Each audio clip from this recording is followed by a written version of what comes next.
And this is 36, the podcast. Podcast. 36, the podcast.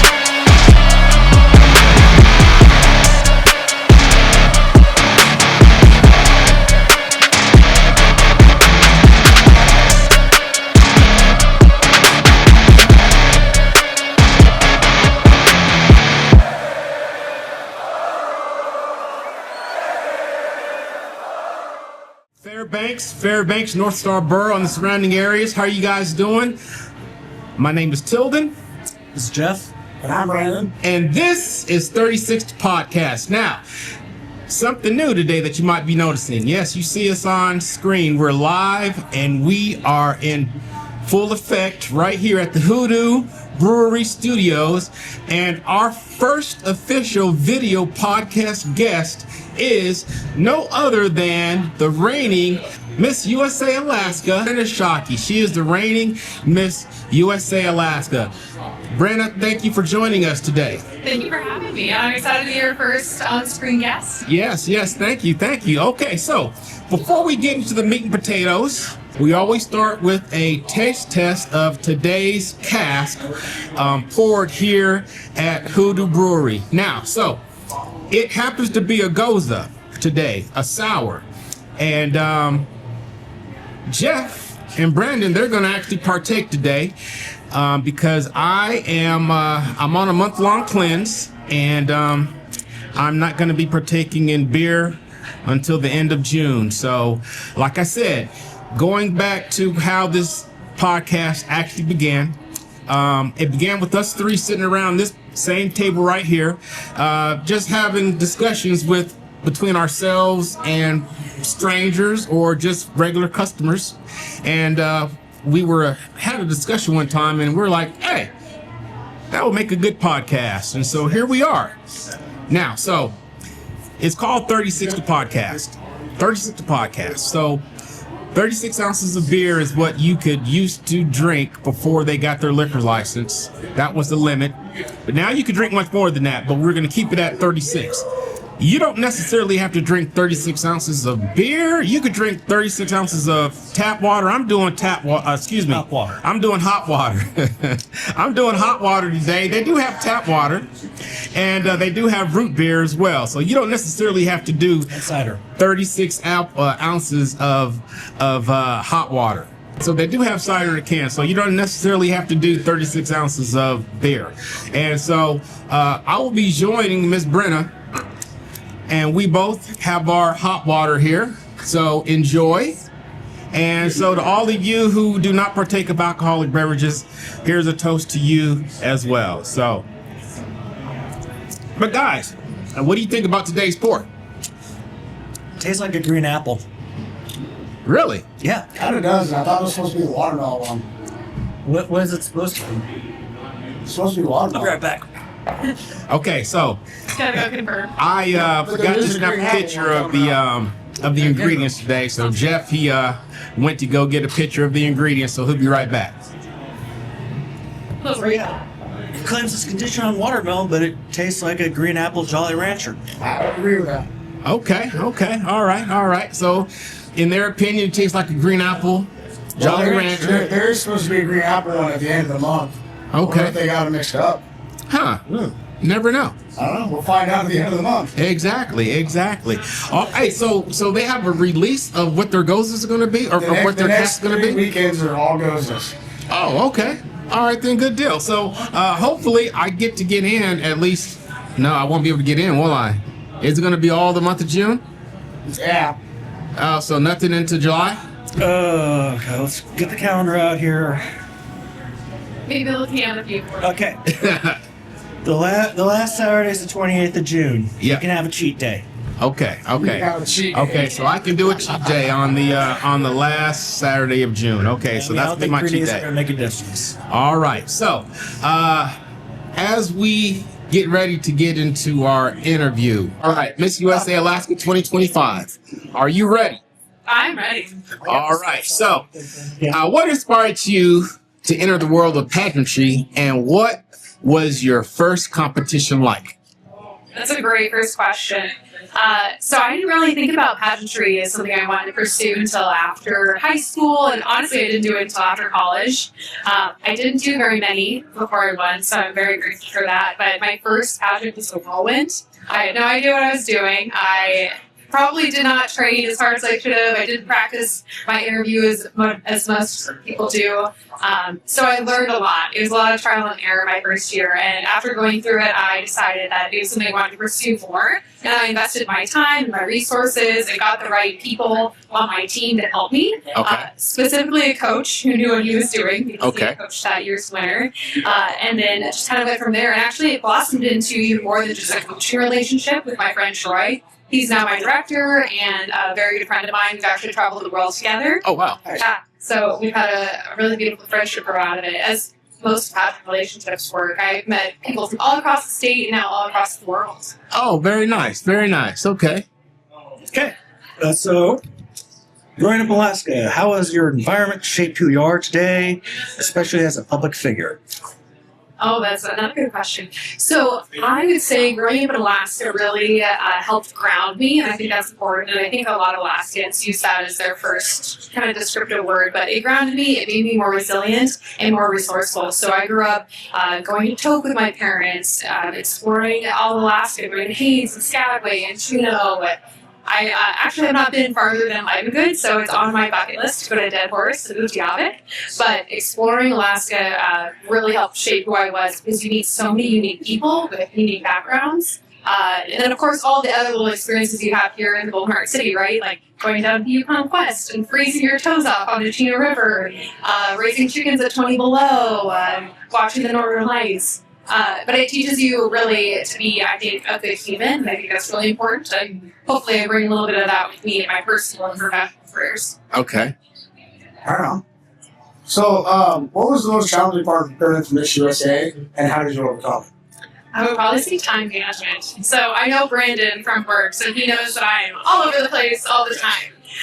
So balancing my schedule was really difficult. I had to really pick and choose things that filled my cup and that were going to serve me or help me in my full-time job as well.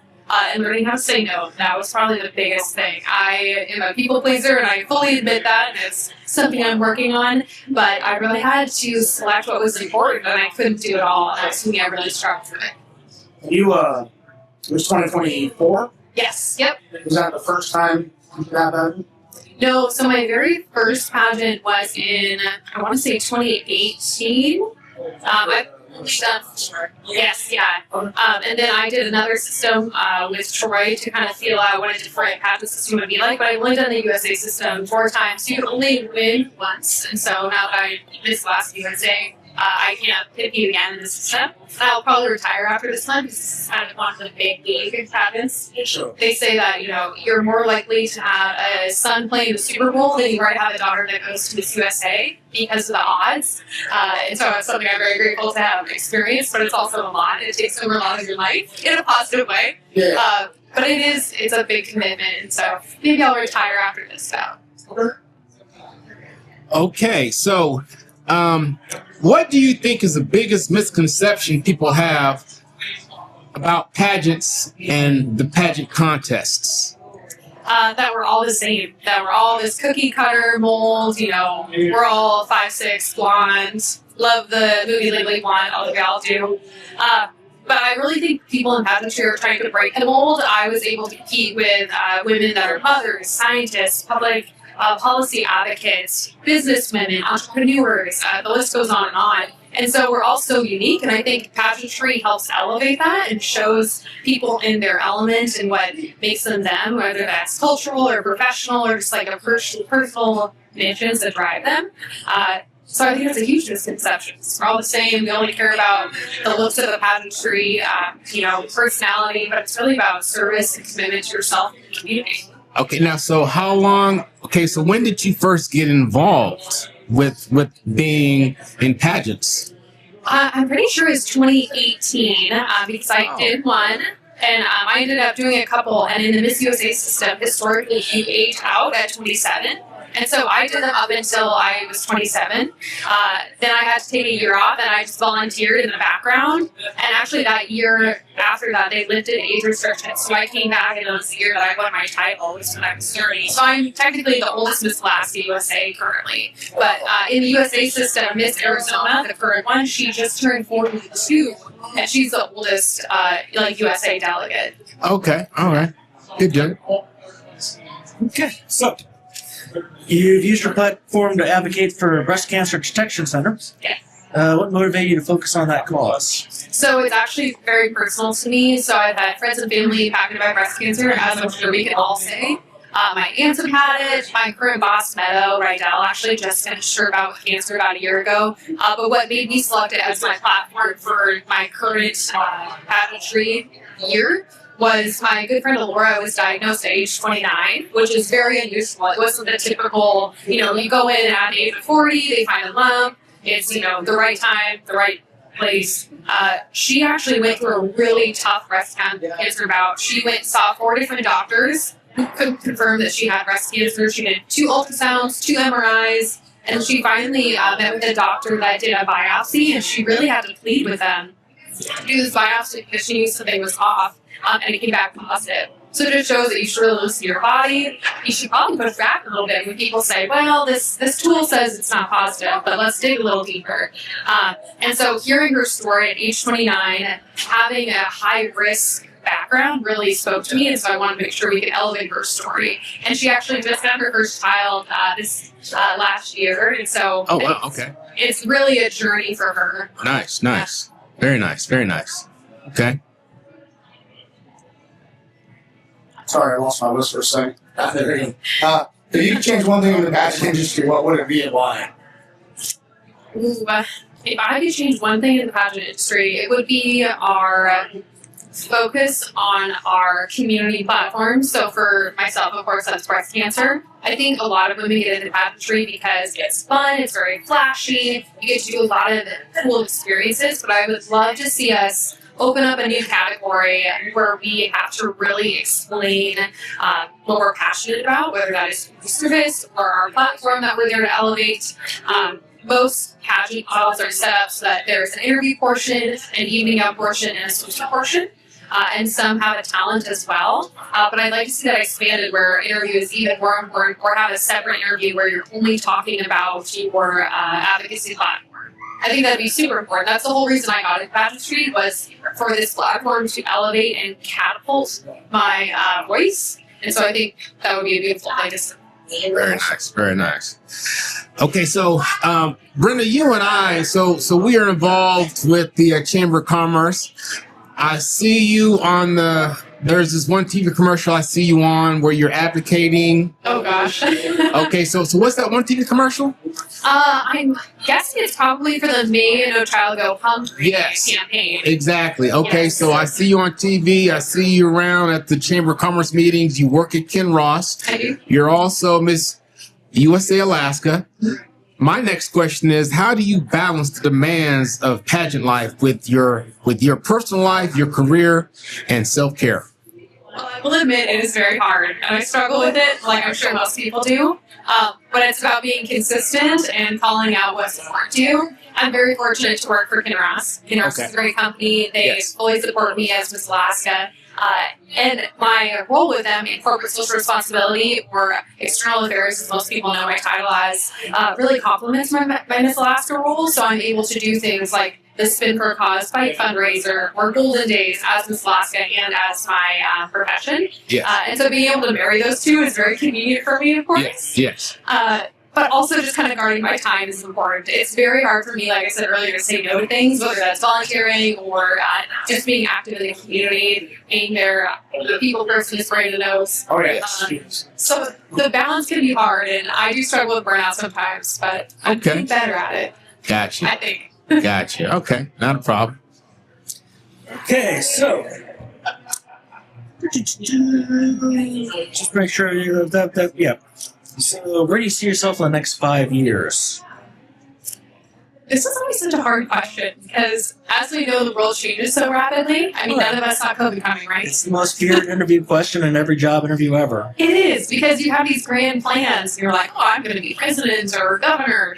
No, I'm not running for either, so don't worry about that. I think whatever I'm doing, and hopefully that's still with Kinross because I love my job there, is going to be at the intersection of advocacy and public commitment. So being active in my community and, of course, advocating for women, for resource development, for Alaska, just kind of being an active member of society. I think it'll still be in mining. I have a good feeling that I will still be in resource development. Okay. Probably retired in Alaska. And I do hope to coach the future of Alaska because it's a big job. It's a second full-time job. Gotcha. All right. So what's something surprising about you that most people wouldn't guess by seeing you on stage?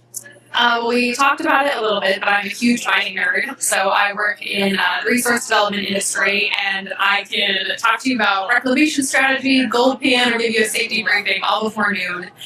The other thing that I always like to call out is because I am such a mining nerd, my state costume is actually mining themed. And so the narrative that I had them read on TV as I'm coming out with my big mining costume on talked about reclamation, talked about Alaska, really talked about how we do it right here with our responsible resource development. The other thing most people don't know is that I am a beekeeper. Oh, really? Yes, yeah. Okay, I didn't even. You could have used it for the Mosquito Authority one. Yes, I know. I heard that Darren was a beekeeper too, and I thought that was so cool. I just started about a year ago, so this is my second year doing bees. It's been kind of a whirlwind and a really rewarding challenge at the same time.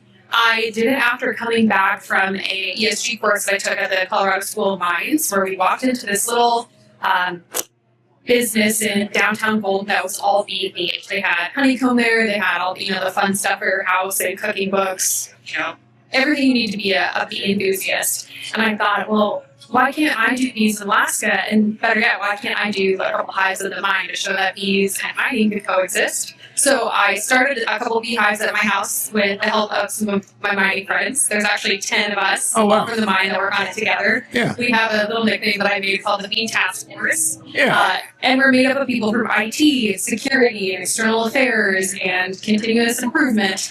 So a very diverse little group. But we started them last year. We got over 100 ounces of honey, and then we gave it away at the employee Christmas kind of celebration, and then we gave it to a few other key players that helped us get all the approvals we needed. That's pretty awesome. Yeah.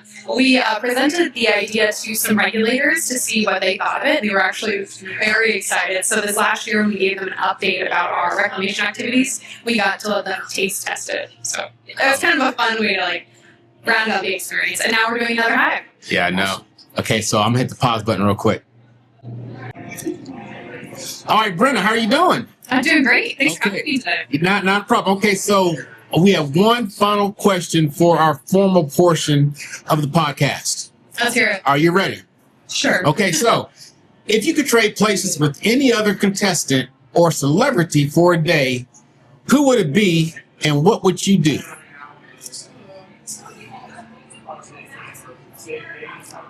You can't laugh at this. I feel like Brandon's going to be like, oh, I knew you were going to say that. I'm just genuinely curious. Okay.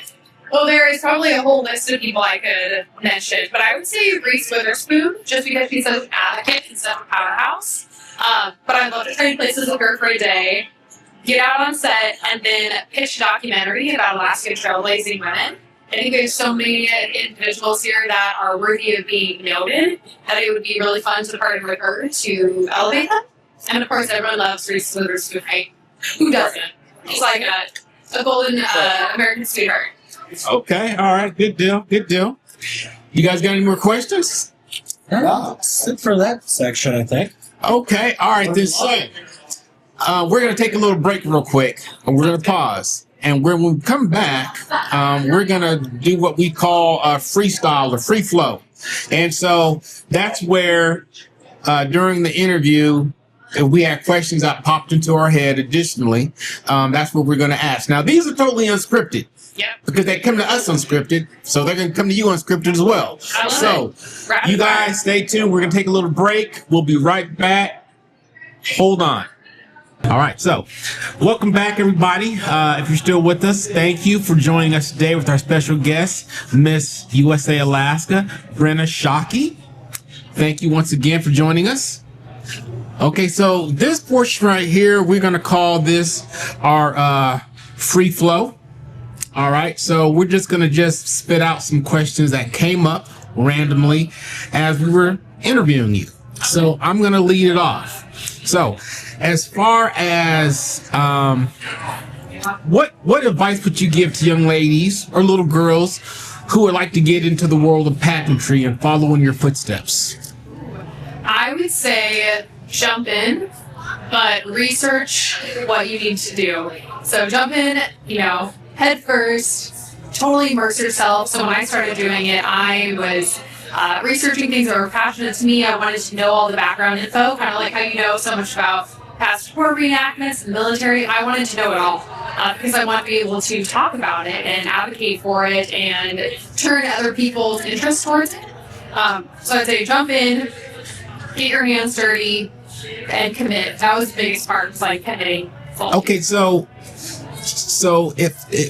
correct me if I'm wrong. So you weren't like 5 or 6 when you first. So you were a little older. Yes, yeah. So I know in like the southern states, some of these young women, see these role models that are Miss Tennessee, Miss Arkansas, and so they're exposed to that very early on, and they have pageants in schools down there. They have the state fair, and up here in Alaska, as we know, we don't have that. It's very different. Oh, okay.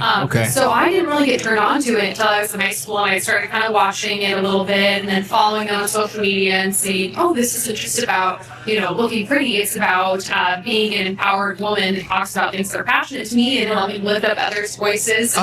Being an active part of the community. So I didn't even start doing pageants until after college. And I think a little bit of that was fear, because nobody wants to get up in front of those people in a swimsuit. Right. And it's intimidating. You have to be able to interview well, which luckily my profession is just kind of something that I have been trained to do, being in public relations.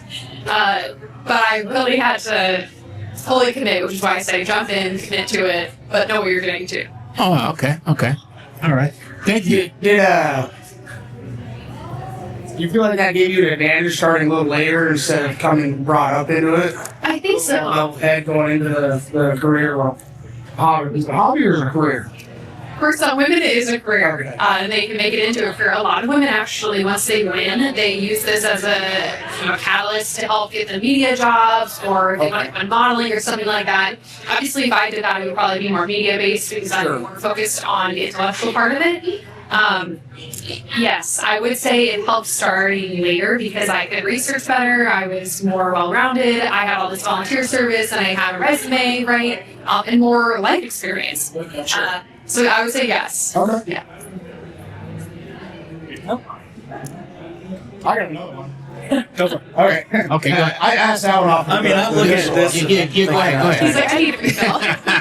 So, you were crowned in June 2024? June 1st of 2024. June 1st, 2024. Yes. So you hold that crown until 2025? Yep, and I'll be giving it to the next woman in early August. Okay. So during that year, are there obligations or expectations of you to duties to fulfill throughout that year? Yep. And what would those be So it depends. So for me, I have sponsorship duties that I have to fulfill. So making sure that I attend certain things on behalf of a company that might sponsor me or an organization, or for me, for my advocacy platform, making sure that I'm aligning with BCDC or the Breast Cancer Detection Center of Alaska, and making sure that I'm showing up at their events, I'm volunteering, I'm helping push out things that are going to help them reach more women, people across the state of Alaska, and then also making sure I'm active in the community, seeking out new things, not only for myself to try, like going down to Denali 2 weekends ago for Memorial Day and doing that Harley Davidson meet in the middle thing. Right.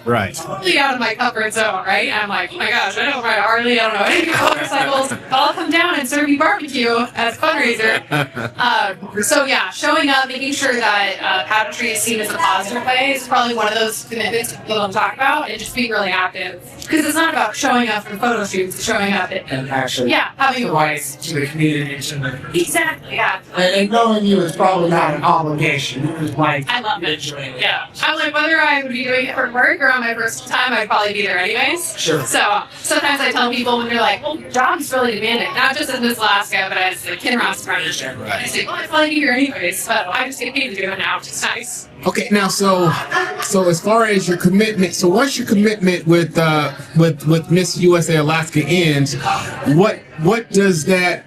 So does your commitment with the Breast Cancer Detection Center end as well, or are you gonna keep on going with that? No, so I'd say it doesn't end. So I've actually signed on to be a chairwoman for the Miss Alaska USA organization so that I can help coach and mentor future women in pageantry in the next year as well. And the cool thing is that in this system, you're paired with a team as well. So when I won, there was a team winner as two. Her name is Today. She goes by Pebbles. She lives in Anchorage, and she is such a badass. She inspires me. She just graduated high school. But she graduated not only high school, but the middle college, and she has her associate's degree. Okay. So she was Miss Teen Alaska USA, and she's a basketball player who just signed on to a university in the lower 48. Oh, wow. Very competitive. Yeah. Also going to college, also finishing her high school diploma. She's Oh, wow. a rock star. But not, so I will help coach that. I will make sure that I'm still very involved in Breast Cancer Detection Center Alaska because Laura, my boss Meadow, and other friends that have been active. So very active still. Right. Okay. Now, okay. So tell us about you. Where? So what was your childhood like? I'd say I had a very wild and fun childhood. Okay. So I'm born and raised in Alaska, which I think is really important. Okay. So where are you from? I'm from here, so You're from Fairbanks. Yep, my parents are both from warm states, so I like to tease them about that. My mom is from Arizona, my dad is from Kansas. They both moved here separately. My mom was in the Navy and then the Air Force, which is what brought her to Anchorage. And then my dad was the first Army Corps of Engineers park ranger at the Moose Creek Flood Control Project. So he managed that for 20 plus years, and my godparents actually set them up. So I was born in Anchorage, which I always say, don't hold that against me. But then they moved me up here with them to Fairbanks, where I did K through 12, and then I ended up going out of state for college, but I came back because I had a full-time job offer year out of college. Gotcha. Okay. All right. I was going to ask what she was more in college. Where did I go to college? Yeah. So I went to the University of Idaho in Moscow. Really cute, traditional little town. Lots of old British. I know some people from around that area. So. Yeah, a lot of Alaskans go to school there, so I was like being at home. Although not home in the sense of there were mountains there, because I have the rolling hills called the Blues, so lots of wheat and cows, which I was not used to. But it was very homey at a mining college. A lot of traditions, a lot of outdoorsmen. Yeah, I love going to school there. If I didn't live in Alaska, I would probably live in Idaho. Okay, so there are those reality shows out there, right, that deal with pageants and all the behind the scenes stuff that goes on. Do you have any of those crazy pageantry moments that you could share? Ooh, I mean, I think TV always likes to sensationalize things so that they get viewers, right? I was in, journalism and mass media school. I get it. Right. I don't think I have any that are similar to TV experiences, but there are weird things that we do in pageantry that people would be like, oh, that's odd. Like, you have to glue down your swimsuit when you're performing, or there's certain tricks and tips that you have to make in your head, but nothing like sabotage, nothing crazy like that. Right. Okay. We do meet some really inspirational people, right? Like you meet people that are the first in their career to do X, Y, Z, or meeting moms or competing for the first time. I met a girl, and actually her state costume was tied back to her profession. She was from Arkansas, Miss Arkansas USA, and she worked for Walmart. And so her state costume was a Walmart ball gown. That was so funny. But she works in their headquarters and has this really interesting job, which you never think of when you think of corporate America. So you meet a lot of really cool people. Miss New York is an engineer, but she works in biotech. Yeah. The kid's smart, and so I love being able to shout them out and really kind of shine a light on that. Yeah. And if anything, that would be the model story. Be like, oh yes, she's beautiful, she's a model. did you also know that she's a cutting-edge engineer who can do, X, Y, Z and run circles around you on the math table? So, those wow. things. Okay, now, so what is your travel commitment? Like, how often are you on the road in support of Miss USA Alaska? Like how often? Like once a week, two times a month? What's it like?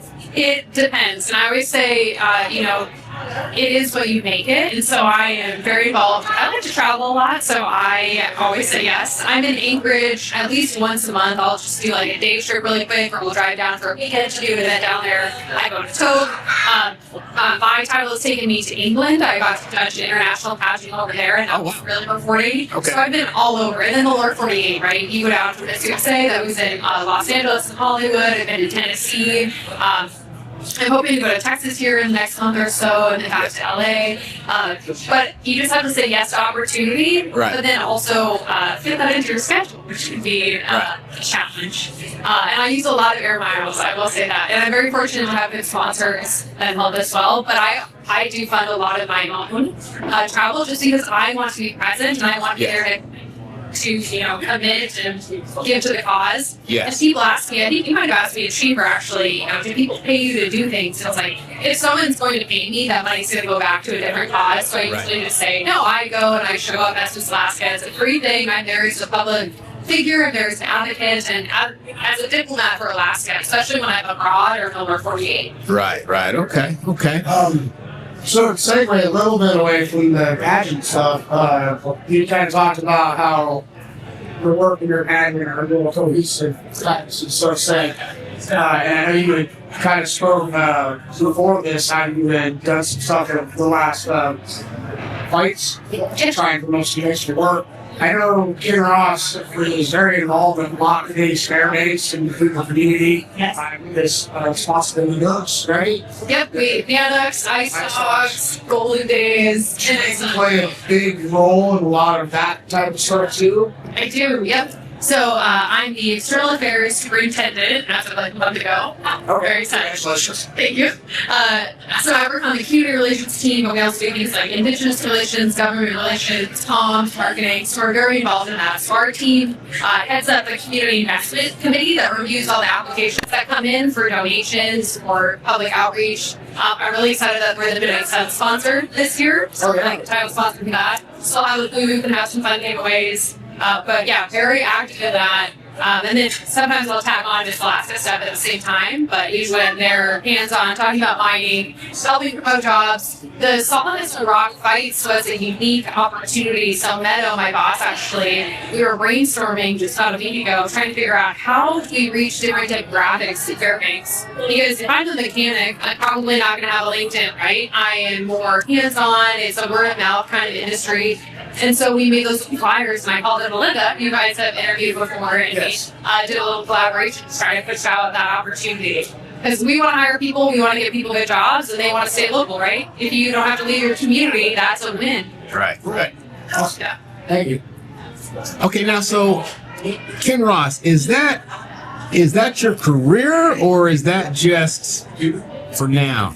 I think it's my career. So okay. I like to joke about the 5-year question that you guys asked earlier. For me, I'm at a point in my life where I'm kind of at a crossroads, right? I have achieved a lot of goals that I've set for myself in a very short amount of time, very early on in life. The Ken Ross job is kind of like the end of your job, and I didn't realize that I would be getting that opportunity so fast in my career. Right. Because I came back from college, worked at the Visitors Bureau and Convention Center, which is now rebranded as Explore Fairbanks. Okay. And then went over and worked for Chamber, their sister organization, and that's where I got the call from Ken Ross. So very early on working for them, it's been kind of a dream. I've been able to grow personally and professionally. And then winning the Miss Alaska title at the same time. It's like all these major milestones have kind of culminated together. And now I'm like, what do I do next? What now? Right. What do you mean in 5 years? I've got my goals now.